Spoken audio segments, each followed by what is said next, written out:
I came to Baltimore yesterday. Thank you for the beautiful weather, by the way.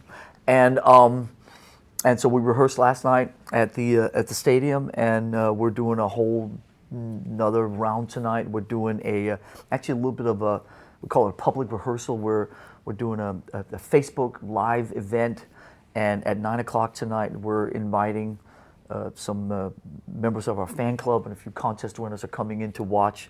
Still a rehearsal, warts and all, but there'll be a couple, 300 friends in there watching us rehearse and go through what we're doing in prep and all that. This is the beginning of the North American run that's going to go the whole summer up till mid-August. But it's great to be back here. The memory's a little foggy, but Hammerjacks, 30 years ago, I think we played a stadium or a big place here in like the summer of 2000, and the revitalized waterfront and the whole area down here is great. It's beautiful, and again, like I said, thank you for the great weather. So happy to be here. This Facebook Live thing tonight, I mean, that's a new thing for you guys. I mean, I guess why do it? What was the kind of genesis of doing it for the fans, and whoever wants to watch worldwide can tune in?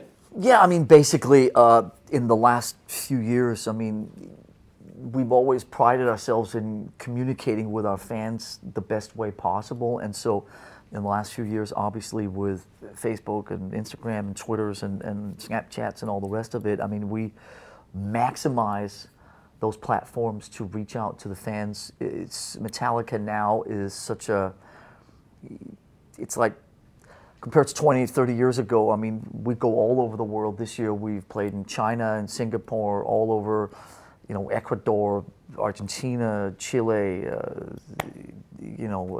Colombia. We've played in Mexico, we've played in Europe. We pride ourselves on going everywhere. Metallica has friends all over this beautiful planet, and so the way we communicate with them is via all those social media outlets. And we've always been in this band very into sort of transparency and welcoming people in. And so obviously now, with the technology that's available, it's a lot easier than it used to be. You don't have to have 12 guys with film cameras and all the rest of it. So it's just another part of us reaching out. And, sometimes between you and me, don't tell anybody this, but rehearsals can be a little mundane. They get a little sort of like, okay, oh, look at the lighting rig. And so having a few hundred friends in there kind of keeps you on your toes. So we did it in San Francisco when we played before the Super Bowl last year. Welcome people in, open the doors up.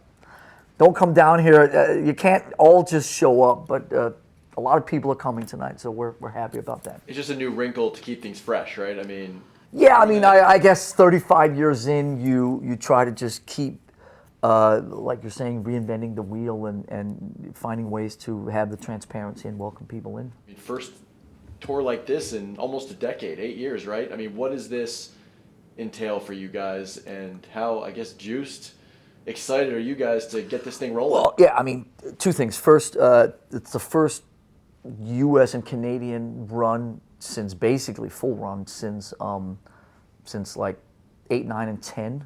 Since I guess 8 and 9, we did. I don't think we did any U.S. dates in 10, but so it's coming up on 10 years. It's the first stadium run that we've done, outdoor summer North American stadium run since 2003. So I think that for us, I think the primary appreciation goes in the direction of the fact that we can still do it, the fact that this record that we put out 6 months ago kind of blew up to a point that nobody expected, and the fact that the opportunity to come out and play 25 stadiums across North America presented itself. It was like, well, we gotta do that. We haven't done it in 15 years, and listen, you don't know how many times these opportunities show up. So outdoors, in the summer, in the States, in Canada, it doesn't get better than that. That's sort of the top of the pyramid. And then we'll probably come back in another year or two and maybe do some dates in the arenas, I mean, cities that we haven't hit on the stadiums.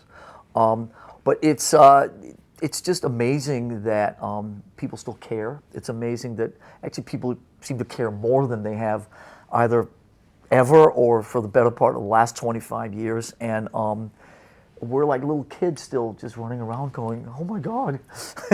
And running away with a rock and roll band in your early 50s is kind of pretty cool. We're out touring for the first time on the back of the record Hardwired to Self-Destruct that came out 6 months ago. The fans have, and the new fans, the old fans and the new fans have embraced this record, like I said before, to a level that nobody expected. And for the first time in our career, people are really being like adamant, and you gotta play new songs, you gotta play more new songs. Why are you only playing 4 new songs? So we actually have a pretty good degree of the new songs that are being aired for the first time in the States.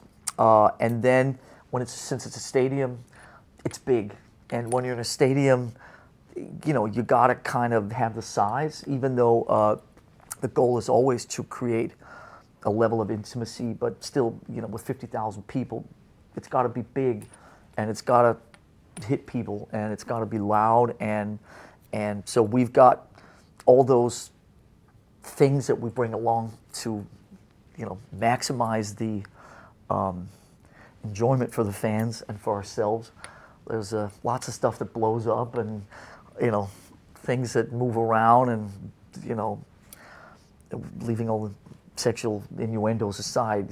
Size does matter in at least in a stadium thing, and so it's like I said, it's nowadays when we play the really big places, it's more often the festivals where you don't get a chance to bring a lot of your own production and a lot of your own stuff. So when you're playing the stadiums on a headline tour, that's when you can really bring the big guns out. What has kept Metallica together, not only putting records together, but able to still tour, and not only tour, do stadiums after all these years? What has kept you guys together? I think that at the end of the day, we found the right balances. We put a lot of work into making Metallica function in terms of giving everybody the space they need, prioritizing family, kids, home, finding all those right balances. And that is not easy. We put a lot of time and resources into keeping the 4 of us happy and content.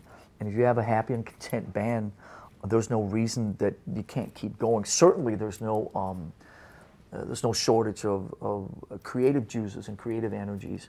So it's more just about keeping everybody content and doing whatever we can to keep the shoulders and the knees and the backs and the necks and all that stuff in the best shape possible. And at the end of the day, we'd rather be in Metallica than not be in Metallica. It's kind of cool. Like I said, you're at home, you're taking care of the kids, you're doing the school runs, you're doing the grind, the homework, all that stuff. And then, every so often you go to, I'm running out on tour with a rock and roll band. I mean, that's pretty cool no matter how old you are. So it's, that kind of is the primary factor. And like I said, we just have these balancing, these internal balances now that just sort of keeps it functioning.